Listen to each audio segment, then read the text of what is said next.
నువ్వు కొంచెం టైట్ పెట్టుకోమ్మా. నువ్వు కొంచెం వైడా ఫ్రేమ్ సెంటర్ పెట్టుకోమ్మా. బాగున్నా? ఇక నువ్వు ఫ్రేమ్ అవుట్ అయితే నేను ఫ్రేమింగ్ అవుతా. అంటే మీకోసమే సెట్ చేస్తున్నాను సార్. నేను సెట్ చేసుకుంటాను అన్న, నువ్వు లోపల ఫైల్ సెట్ చేయి. Okay sir. ఓ షిట్ మర్చిపోయా సార్. Bless me sir. కాళ్ళ పెట్టేంట్రా, వెనుపుడు పుడుస్తావేంటి? చూసలేదు సార్. పోరా ప్లీజ్ పో. ఇప్పటిదాకా గణాంకాలు చూస్తే 60కి పైగా విడాకుల కేసులు గెలిచిన ఏ ఒక్క లాయరు లేరు. మీరు ఏకంగా 98 కేసులు గెలిచి అతి త్వరలో 100వ కేసుకి చెరువులో ఉన్నారు కదా, మీరు ఎలా ఫీల్ అవుతున్నారు? చాలా గర్వంగా ఉంది రాజా.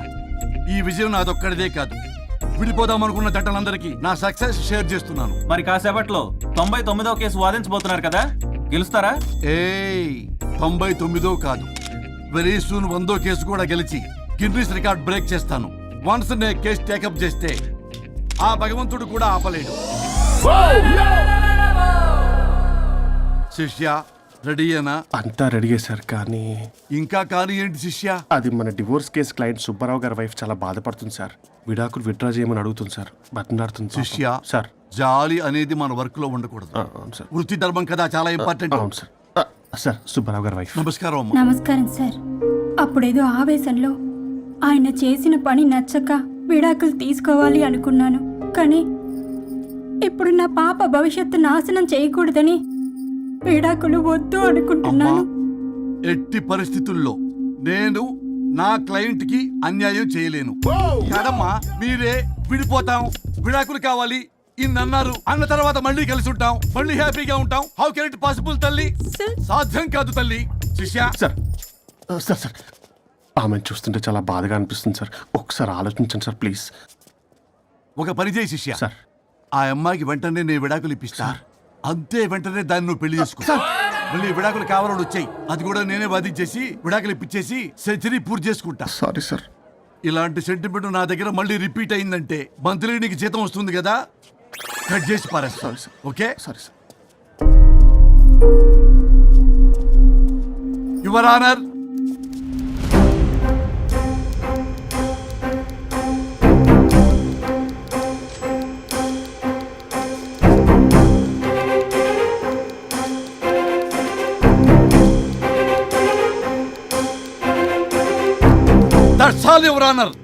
ఈ కేసు పూర్వాపరాలు పరిశీలించిన మీదట వీరికి విడాకులు మంజూరు చేయడమైనది.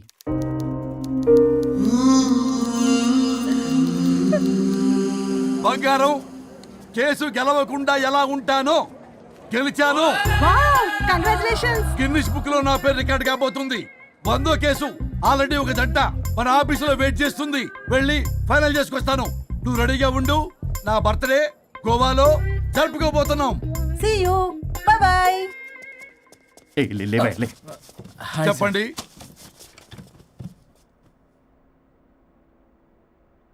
పర్లేదు చెప్పండి. నాకు విడాకులు కావాలి సార్. నాకేమన్నా మా విడాకులు కావాలా? నాకు విడాకులే కావాలి సార్. ప్రాసలు వద్దండి, ప్రాబ్లమ్స్ చెప్పండి. ఎర్రగా బుర్రగా ఉంది, తెలివైన అమ్మాయి కదా అని ప్రేమించాను సార్. ఇంట్లో వాళ్ళు కాదని పెళ్లి చేసుకున్నాను. అప్పటికి మా నాన్న ఏమన్నాడు తెలుసా? ఏమన్నాడు? నానా చెప్పు. నాన్న చెప్పు. అంకుల్ చెప్పండి. ప్రేమించి పెళ్లి చేసుకోవడం మన ఇంటి అవంటలేదు. నువ్వు అమ్మాయిని కనుక పెళ్లి చేసుకుంటే నా యావదాస్తిని నా తమ్ముడు కొడుకైన బుల్లెపై పేరు రాసి పారేస్తాను. వామ్మో, ఈ ఆస్తి గొడవలు నాకొద్దు. అన్నయ్య, పెద్దనాడు చెప్పిన మాట విను. ఆంటీ సైలెంట్ గా ఉన్నట్టుంది, మీకు సపోర్టా? అమ్మా అమ్మా చెప్పమ్మా. మీ నాన్న మాట ఎప్పుడైనా నేను చెబుతాటేనా? ఆయన మాటే నా మాట. ఆంటీ తానా తందన బ్యాచ్ అనమాట. మా మమ్మీ కూడా అంతే. వాళ్ళు ఎంత వద్దన్నా ఆఖరికి హరిహరాదులు అడ్డు వచ్చినా గానీ నేను ఈ అమ్మాయిని పెళ్లి చేసుకుంటాను భీష్మించి కూర్చున్నా సార్. ఈ హరిహరాదులు ఎవరు, వాళ్ళ పేర్లు ఆధార్ కార్డ్ నంబర్ ఇస్తే భీష్ముడికి వాళ్ళకి సంబంధం ఏంటో చెప్తే సార్ వాళ్ళు ఎవరో నాకు తెలియదు సార్. నేను ఏదో ఫ్లోలో చెప్పాను. నేను ఫ్లోలో రాశాను సార్. నేను కూడా మా అమ్మా నాన్నని కాదని వీడితో బయటకు వచ్చాను. మా నానమ్మ అసలు ఏమన్నారో తెలుసా సార్? ఏమన్నారు? నానమ్మ నానమ్మ గ్రానీ సార్ చెవుడు. ఒసే నాయనమ్మ. ఈడొచ్చిన పిల్ల గడప దాటి వెళితే నిన్నే కాదు, నిన్ను కనీ పెంచిన తల్లిదండ్రులు కూడా ఈ లోకం దుమ్మెత్తిపోస్తుంది. అయినా ముక్కు మొహం తెలియని వాడితో ప్రేమ పెళ్లి ఏమిటమ్మా? నాకు అతని ముక్కు మొహం మూతి కూడా తెలుసు. నేను చేసుకుంటా అతనే చేసుకుంటా అని ఇతనితో వచ్చేసి పెళ్లి చేసుకున్నాను సార్. కానీ ప్రేమ పెళ్లిలు 100% సక్సెస్ అవ్వవు అనేది ప్రూవ్ చేశాడు. ఇంట్రెస్టింగ్. ఏం చేశాడు? ఏవని చెప్పాలి, ఎన్నని చెప్పాలి. ఇతను సాడెస్ట్, బైపోలార్, పొసెసివ్, సైకో. చూసారా సార్, నాకు ఫిజిక్స్ రాదని ఏదేదో చెప్తుంది. ఫిజిక్స్ కాదయా, మ్యాథమెటిక్స్. ఒరే ఇది కెమిస్ట్రీ రా. ఇతనే ఓ మిస్టరీ. అసలు మీ పెళ్ళి ఎప్పుడైంది? August 15 sir. 17 సార్. అదే అంటే ఆగస్ట్ 10 హాలిడే కదా సార్, దాని తర్వాత 2 days కి డేట్ ఇచ్చారు సార్. చూసారా సార్, పెళ్లి రోజే గుర్తులేనోడికి పెళ్ళాం ఏం గుర్తుంటుంది? అసలు ఇతనికి నా ఫోన్ నంబర్ కూడా గుర్తుండదు సార్. నాకెందుకు తెలియదు సార్? చెప్పు. 98490 98490? కాదు 9840099. 9849 మొత్తం 10 నంబర్లు ఉంటాయి. మీరు ఇలా టెన్షన్ పెడితే ఎలా చెప్పాలి సార్? పెట్టాలా చెప్పు. మీరు ఎన్నిసార్లు అడిగినా ఇదే రిపీట్ చేస్తాడు. దాని నంబర్ మాత్రం నాలుక మీదే పెట్టుకున్నాడు. అంటే దివ్య నెంబర్ ఫ్యాన్సీ నెంబర్ సార్. ఇంతకీ దివ్య ఎవరు? కలీగ్. దాని మాయలో పడ్డాకి నన్ను నెగ్లెక్ట్ చేస్తున్నాడు. అంతేనా? బా నీకు 100 సార్లు చెప్పేస్తాను నా ఫ్రెండ్ అని. హలో, ఫ్రెండా కలీగా? మా సార్ క్లారిటీ కావాలి. కొలీగ్ లాంటి ఫ్రెండ్ సార్. ప్రేమించినప్పుడు 100 కబుర్లు చెప్పాడు కానీ పెళ్ళైన నెక్స్ట్ డే నుండి పట్టించుకోవడం మానేశాడు. తలనొప్పి వచ్చినా తగ్గుతుందిలే అంటాడు కానీ ఏమి చేయడు. అసలు తలుంటే కదా సార్ తలనొప్పి రావడానికి. సరే తలనొప్పి వచ్చింది హాస్పిటల్కి వెళ్దామంటే రాదంట సార్. వాడు ఎవడో లైవ్ లో గాలి డాక్టర్ అంట, వాడికి ఫోన్ చేస్తుంది. వాడు తగ్గిందా తగ్గిందా తగ్గిందా అంటే తగ్గిందంట. నన్ను కూడా అలా చేయమంటే నేను ఎలా చేయాలి సార్? అసలు కూర్చొని ఇది పడుకోని ఇది ఊపిరి కూడా పీల్చుకొని సార్. ప్యాకెట్లు సిగరెట్లు కాలుస్తాడు. నేను ధూప్ స్టిక్ కాలిస్తే మంచి వాసన వస్తుంది. నువ్వు సిగరెట్లు కాలిస్తే రాహుల్ ద్రావిడ్కి కోపం వస్తుందంటే వినడే. బాత్రూమ్ అంతా కంపు చేస్తాడు. సార్ నాతో ఎక్కడికి రాడు, తనతో బయటికి తీసుకెళ్ళడు. నేను వేసుకున్న ఏ డ్రెస్ కి కాంప్లిమెంట్స్ ఇవ్వడు. అదేంటి మొన్న నీ డ్రెస్ బాగుందని చెప్పే కదా. అన్నాడు సార్. దివ్య నీ డ్రెస్ ఈ రోజు చాలా బాగుంది అన్నాడు సార్. మరి ఇంకే? నా పేరు పల్లవి సార్. సార్ ఏదో రాస్తున్నారేంటి సార్?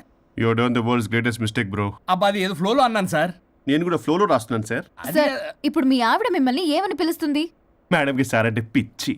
హరి డార్లింగ్ అని పిలుస్తుంటది కదా సార్. తను మీ షర్ట్ చూసి హరి డార్లింగ్ నీ షర్ట్ బాగుంది అనబోయి గిరి డార్లింగ్ నీ షర్ట్ బాగుంది అంటే మీకెలా ఉంటుంది? పట్టులో క్రికెట్ అవునే అడగండి. అమ్మా ఇక నీ ప్రాబ్లం చెప్పు, మమ్మల్ని ఇరికించమాకు. చూసారా సార్, ఇది ఎవరికైనా ప్రాబ్లం క్రియేట్ చేస్తుంది. దీని మనసు నుండే విషప ఆలోచనలు. ఇది ఆలోచించే విధానం కృష్ణపల్ నోయలు కూడా అర్థం కదా సార్. ఎవడ్రా వాడు? Famous comedian sir. ఓ కమెడియనా? ఎస్పీ గారి లాగా. అతను సింగర్ కదా సార్. సింగరా? తెలీదా? చూసారా సార్, మీకన్నా తెలుసు. వీడికేమీ తెలీదు. ఇక నా వల్ల కాదు, వెక్స్ అయిపోయాను సార్. నాకు డివోర్స్ కావాలి. అది వెక్స్ అయింది, నేను ఫిక్స్ అయ్యాను. నాకు డైవర్స్ కావాలి సార్. మీరు చెప్పింది వింటుంటే ఇవి భరించలేని పరిష్కరించలేని కఠోరమైన ప్రాబ్లమ్స్. ఈ విడాకులు మీకన్నా నాకు చాలా ఇంపార్టెంట్. ఎందుకంటే నా 100వ విడాకులు గిన్నిస్ బుక్కి చివరి మెట్టు. అమ్మయ్య, ఇక మేము మర్చిపోవచ్చు అనమాట. ఇక మీరు మర్చిపోయిన ఆ విషయం నేను మర్చిపోను. డాక్యుమెంటు నా హస్తాలతో స్వయంగా రాస్తున్నా. కానీ ఒక 2 రోజులు మాత్రం ఊపిరికి ఊపిరి బిగబట్టుకొని వెయిట్ చేయండి. 99 గెలిచిన ఆనందంలో నేను నా వైఫ్తో గోవా టూర్ వెళ్తున్నాను. రాగానే 100% నేను మీకు డైవర్స్ ఇప్పిస్తా. Thank you sir.